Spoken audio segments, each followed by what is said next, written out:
रुक जा, गोली मार दूंगा। कौन है? कहाँ से आया? बताओ, नहीं तो गोली मार दिया जाएगा। मैं मुन्ना हूँ, बिलासपुर से आया हूँ। बिल्लू भाई से मिलना है। ठीक है, यही रुको। बिल्लू भाई से मिलना चाहते हैं, आगे खबर दो। हैदर, बिल्लू भाई से कोई मिलने आया है, आगे खबर दे। सुनो, बिल्लू भाई से कोई मिलने आया है, आगे खबर दो।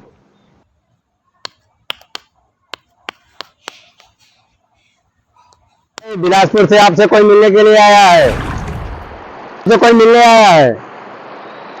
कौन है? कहीं कोई सरकारी जासूस तो नहीं? पुराने किले पे बैठा है, सरकार अपने आदमियों के अंडर में है।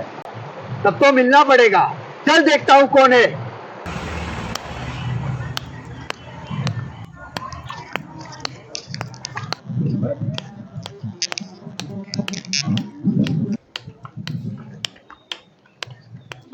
पाँव पड़ता है बिल्लू भाई।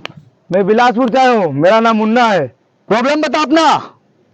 तेरा बायोडाटा नहीं पूछा है तुझसे। बिल्लू भाई, मेरी बहन का शादी है, थोड़ा मदद करो माई बाप। गरीब बिल्लू की अदालत में रहम का भीख नहीं मिलता, ना ही दान पुण्य होता है।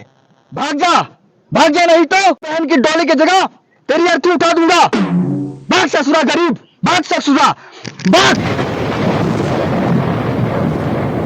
जा रहा हूँ बिल्लू भाई, गरीबों को कोई नहीं होता।